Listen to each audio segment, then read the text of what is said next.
Bueno, yo tengo una pregunta general. En realidad, mi pregunta va orientada... usted condujo en su momento a varios contingentes de Fuerzas Armadas de distintos países. ¿Encontró puntos en común en los líderes en cuanto a cómo se desempeñaron, sus valores? ¿Los encontró en distintas Fuerzas Armadas o no? Es una muy linda pregunta. Lo primero que debo decir que recuerdo que es una operación multinacional. El comandante hablaba su idioma natal, francés, inglés y castellano. Todos los idiomas de los contingentes. Si usted no tiene esa capacidad, usted no puede conducir. Es inexorable. Porque en el Estado Mayor se hablaba en inglés, en algunos contingentes se hablaba en inglés, en la mayoría se hablaba en español, por lo menos hasta que se completó la misión. Y obviamente en la brigada, que era originaria de su país, que había 2 generales, un general al mando, se hablaba, por supuesto, el idioma del país. Y en la calle hablábamos en francés con la gente. Cuando caminábamos con las tropas hablábamos en francés. Y eso nos permitía a nosotros pulsar y conocer cuál era la situación que vivían las tropas en la calle. Yo nunca me sentí un extraño en ningún contingente. Los soldados, hombres, mujeres, de cualquier país, tenemos cosas... ¿Qué países lo conformaban al contingente?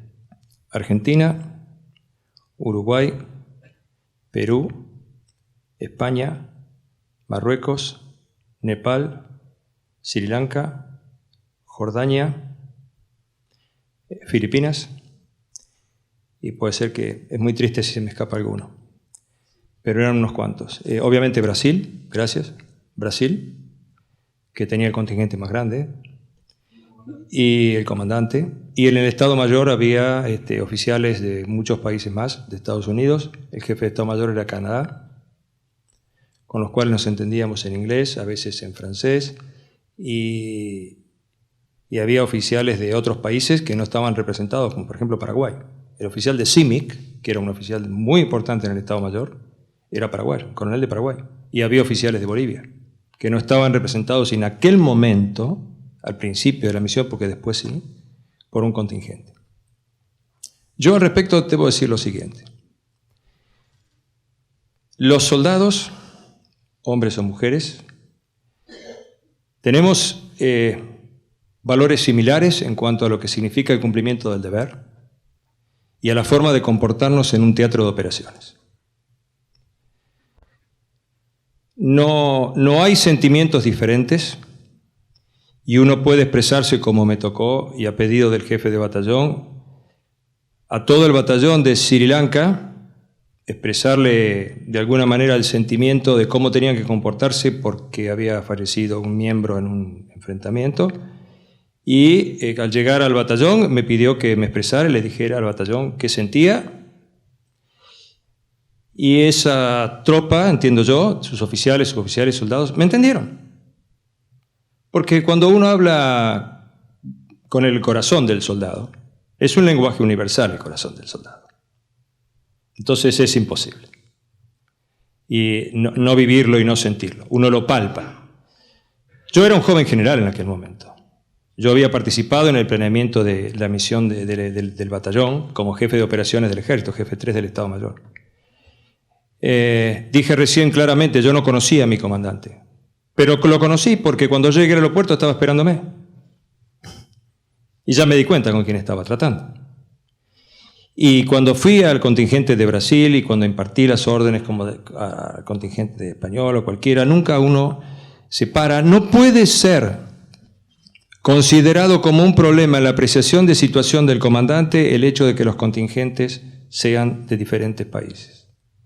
Eso es inexorable. Lo cual no significa que uno no respete los intereses de cada uno de los países que enviaron sobre la base de un memorándum de entendimiento un contingente a cumplir una misión con determinadas reglas de empeñamiento y con determinadas obligaciones. Por eso yo dije que es muy importante que el comandante tenga presente la gradualidad en el empleo de la fuerza durante el cumplimiento de una misión de paz. Y finalmente, al respecto, voy a decir lo siguiente, una cosa que no pude terminar de decir. Está relacionada con la motivación.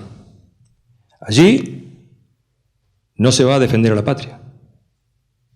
Nadie muere en una misión de paz sobre la base del juramento que hicimos todos cuando teníamos 18 años de defender la patria o la bandera hasta perder la vida. Es otra la motivación. ¿De qué se trata entonces? ¿Cómo hace el comandante para motivar?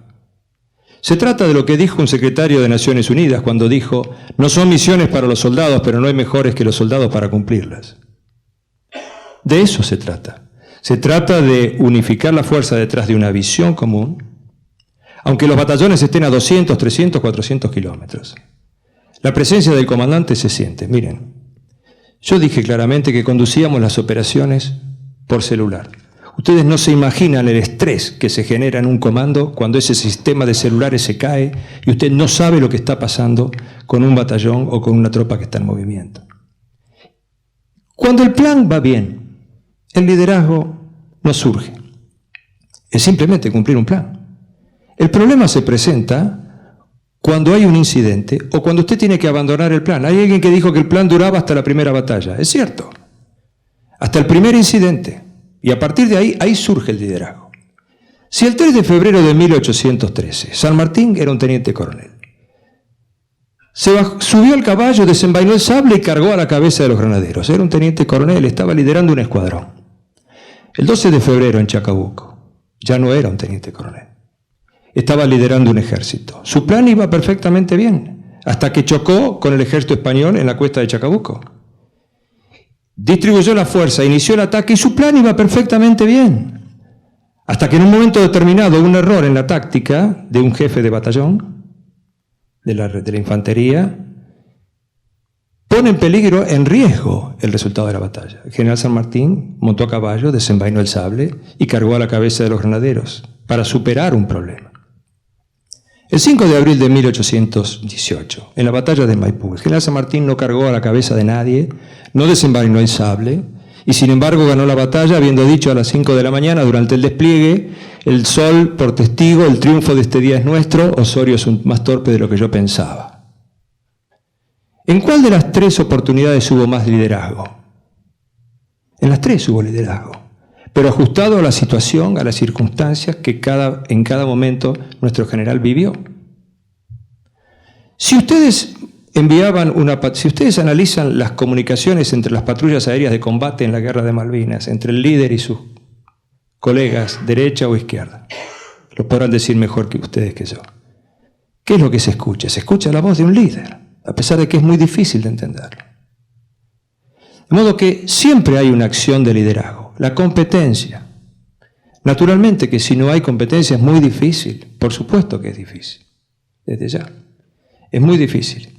El equipo, un Estado Mayor es un equipo, una misión es un equipo. Pero el equipo lo galvaniza una personalidad. Con sus actos, con su racionalidad, con su equilibrio y con su firmeza. Con todo eso. Un líder. Un líder. Gracias, general. Yo tenía una pregunta para el brigadier, pero más que una pregunta es un consejo. Seguramente aquí, aunque parece lejano, estará sentado el futuro comandante aéreo de defensa del año no sé cuál. ¿Qué consejo le daría para encarar una situación tan compleja como esa? ¿Cuál sería el consejo? El primer consejo es que aprovechen el tiempo acá en la Escuela de Guerra, creo que es. Pero en definitiva, como dijeron todos, básicamente, el líder no nace. No, yo siempre digo, yo no aparecí en un repollo y de buenas a primeras me convertí en comandante aeroespacial. Como dijo María Inés antes, hay 38, 40 y pico de años de trayectoria donde uno viene acumulando experiencias. Lo importante es no esperar a llegar al cargo para tener la experiencia. Lo importante es aprovechar las oportunidades que tienen para formarse y para ejercitar el liderazgo. Porque el liderazgo no es que lo van a ejercer cuando son comandantes. El comandante es un nivel. El liderazgo se ejerce desde el nivel más bajo, en la conducción de las secciones, en la conducción de las escuadrillas, de los escuadrones, de los grupos base, de todos los distintos elementos de los cuales cada uno de ustedes pueda ser responsable. Y en definitiva el liderazgo no es otra cosa que tratar de buscar la mejor forma de cumplir con la misión, pequeña, grande. Yo siempre a mi gente le digo, a ver, ¿cuál es la parte más importante del reloj? Y siempre alguno me dice, bueno, tal o cual. La respuesta es todas, porque hasta el engranaje más ínfimo, si no está presente en ese reloj, el reloj no cumple la misión, no cumple su tarea de dar la hora. Y el problema del conductor también es que de nada tampoco me sirve en ese esquema de reloj si el minutero quiere ser pila o si la pila quiere ser engranaje. Cada elemento en el reloj tiene definido un lugar y es importante que en cada organización cada uno cumpla su tarea de la mejor forma en que podamos desarrollarla. Y eso es lo que de alguna manera va a ir formando el liderazgo. El liderazgo, no esperen a llegar a comandante para decir, bueno, ahora voy a aplicar todo lo que aprendí. Bueno, aprovechen acá para aprenderlo, aprovechen la experiencia que les da su paso profesional por las distintas áreas, pero no esperen a ejercer el mando o la conducción a llegar a un cargo con responsabilidad. Se ejerce desde la base, desde que uno sale de la escuela de aviación o incluso dentro de la escuela de aviación, ya cuando son cadetes, de alguna manera ya están ejerciendo ese liderazgo o esa conducción. Entonces, bien, hay cuestiones innatas, pero la posibilidad de formarlo es parte de cada uno. Y en esto hay 50 y 50. La fuerza les va a dar las herramientas, les va a dar el conocimiento, les va a dar un montón de herramientas para perfeccionarse como líder. Ahora, el otro 50 está en ustedes, de querer ser de líderes. Y ese es un poco el desafío que tiene cada uno en su carrera. ¿Escucharon? Sí, está bien. Y bueno, a la señora contraalmirante habló de un plus cuando habló de su carrera. ¿Hablaba de un plus positivo o negativo? No, por supuesto que positivo. O sea, de hecho, muchas veces en cada situación yo pensaba, cuando me asignaban determinado cargo o lo que fuere, decía, ¿esto no será discriminación positiva? ¿No será que porque soy mujer y ya que llegué a esta jerarquía me lo dan porque es políticamente correcto? Bueno, con el paso del tiempo creo que no. En realidad creo que mis superiores, algunos con gran incertidumbre, creyeron que lo podía cumplir, entonces me lo asignaron. Pero en la realidad, por supuesto, ese plus es positivo, porque es estar en la primer posibilidad. Obviamente que hay que aprovecharla, como decía recién el brigadier. O sea, es la suma, uno puede haberse preparado, pero no es un tema de brillantez. Es un tema de que a uno se le brindaron las oportunidades, estuvo en el lugar correcto, en el momento correcto, y aprovechó esa oportunidad. Con la preparación correcta. Y aprovechó esa oportunidad. Por eso el plus. Bueno. Adelante. Tenés. Ahí va el micrófono, Bueno, buenas tardes. Una pregunta para el contraalmirante con respecto a, muchas veces se habla respecto a las diferencias del líder o de la conducción. ¿Y qué mirada tiene usted respecto a las características que puede tener las cuestiones de género, ¿no? Es decir, en cuanto a la conducción? Si es que usted visualiza con su experiencia algún tipo de diferencia y, en caso afirmativo, ¿cuál cree que son las diferencias? En realidad, no hay, digamos, más allá de puedo contar mi experiencia, pero en general ninguno de los estudios, que hay bastantes estudios y tratados y muchos autores que han opinado respecto a la probable relación entre el liderazgo y el sexo. En realidad, desde el punto de vista innato o biológico no existe esto. En realidad tiene mucho más que ver con la formación de la identidad de la persona. Y esto va a ir variando conforme vaya variando la sociedad. Si yo hablo de mi generación evidentemente fue educada, las mujeres fuimos educadas totalmente en contrapunto con los hombres. Es decir, lo que estaba vedado en general era lo que hacían los hombres. Y cualquier conducta que teníamos generalmente se nos tildaba de masculinas, ¿no es cierto? En el caso de los hombres fue exactamente al revés. Cuando mostraban alguna actitud que se podía estereotipar con la conducta femenina, le decían, cállate, marica, o no, pareces una mujercita. Entonces, en esa dicotomía, evidentemente, la formación de cada una de las personas es distinta. Entonces, probablemente también haya distintos estilos en cómo uno ejerce el liderazgo. Lo que sí hay son condiciones que deben reunir un líder y que es independiente del sexo. Yo podría decir desde mi experiencia que yo creo que las mujeres, por esta manera que nos han dado de educarnos, tan asociado con la familia, con el cuidado, ¿no es cierto? Me parece que tenemos más sensibilidad, tenemos más intuición, que alguien lo mencionó, y creo que la intuición es muy importante, y de alguna manera tenemos como más herramientas, o hemos desarrollado más herramientas, para poder penetrar en cada una de las personas y lograr el objetivo. Y eso que me lo diga cualquier mujer que tiene 5 o 6 hijos, en los cuales cada cual hace lo que quiere, y que en general le entra a todos, por algún lado, pero le entra, ¿no es cierto? Entonces, en esa capacidad que en realidad es desarrollada, no es innata. Entonces creo que eso podría ser la diferencia, es decir, en general me parece que somos menos agresivas en el vocabulario, en la forma de expresarnos. Por lo menos en mi experiencia, yo jamás daría una orden de un modo despreciativo o de alguna manera afectando la dignidad de la persona. Es decir, en general mis órdenes son órdenes, les aseguro, porque el que no las cumple sabe lo que pasa, pero de ningún modo tiene un tono agresivo, con verbalizaciones inadecuadas. Tal vez somos más persuasivas. Creo que esa sería la diferencia que encuentro. Sí, adelante.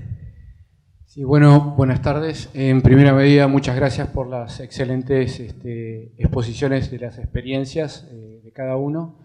Y quería preguntarle a los tres si pudieran resumir en 3 cualidades, y estas en base a la trayectoria profesional en cada una de las fuerzas, y no particularmente en las experiencias que vinieron a exponernos. 3 cualidades que consideran preponderantes o principales para un líder, y qué desafíos vislumbran para los líderes del futuro. Ya que tengo el micrófono, inicio yo, si me permiten. Sin soplar, sin repetir. 3 cualidades yo diría.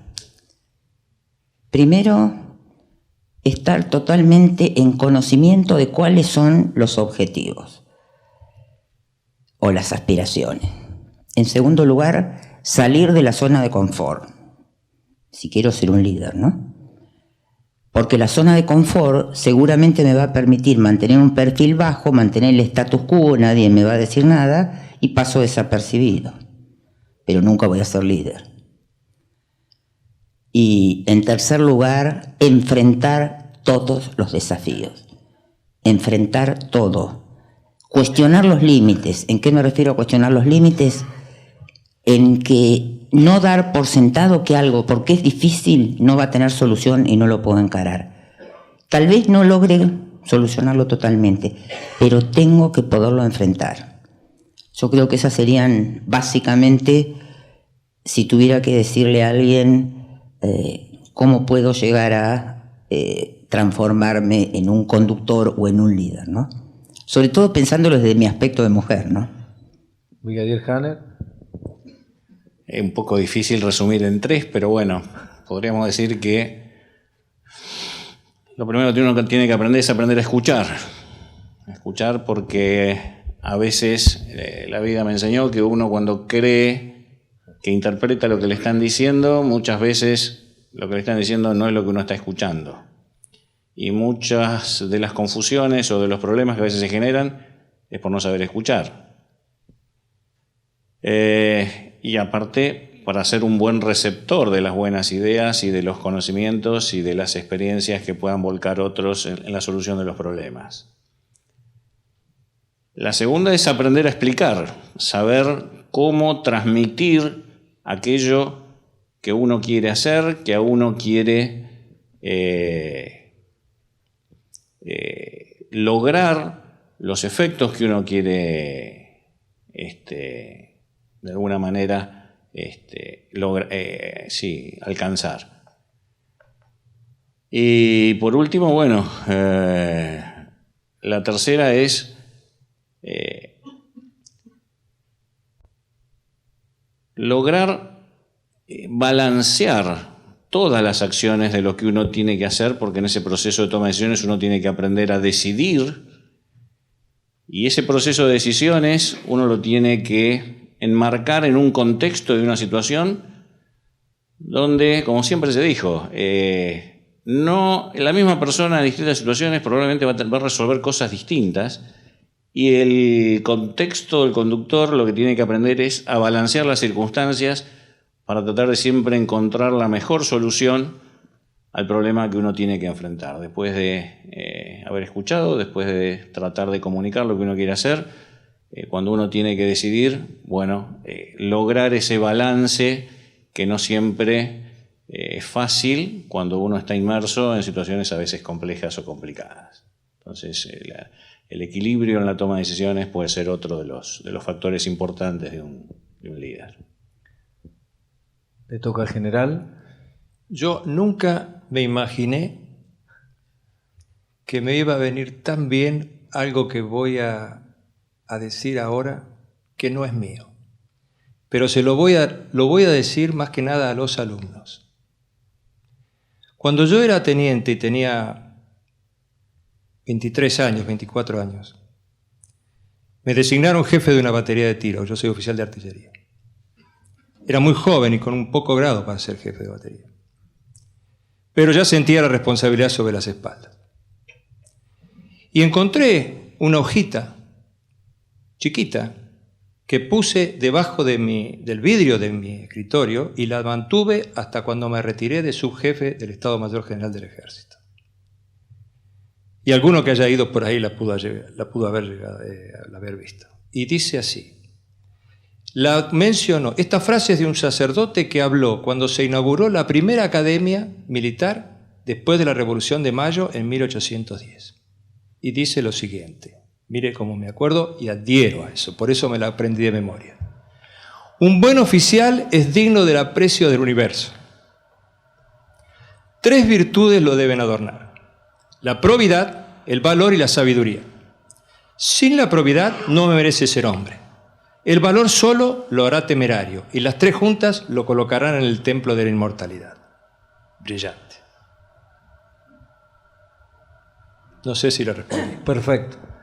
¿Alguna otra pregunta, Comodoro Nieto? Sí, por favor. Quería consultarles, porque dentro del contexto de lo que es inteligencia emocional, que se habló mucho en la jornada del día de hoy, tener conciencia de uno mismo, que es tan importante, se habló, se repitió, se recalcó este tema en particular, como así también lo que es la autogestión, el autocontrol, la conciencia social, tener empatía por los demás. La pregunta es, en particular, la gestión de las relaciones interagenciales con diferentes organismos, ustedes que han participado en organismos multidisciplinarios y sobre todo con organismos del Estado, con otros organismos del Estado que no han tenido la misma tal vez formación, que no han tenido la misma doctrina, que no tienen la misma doctrina, la misma organización y funcionamiento, cómo gestionar esas relaciones con diferentes organismos del Estado, por ejemplo, para tratar de alcanzar los objetivos que se fijen.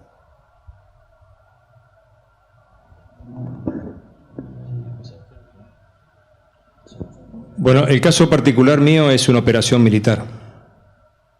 Lo que pasa es que como era una operación multidimensional, había una gran cantidad de personal civil que integraba la Organización de Naciones Unidas, desde el representante especial del secretario general, que era un embajador chileno, que era la máxima autoridad de la misión, con todo su staff civil, y las dependencias que correspondían, derechos humanos,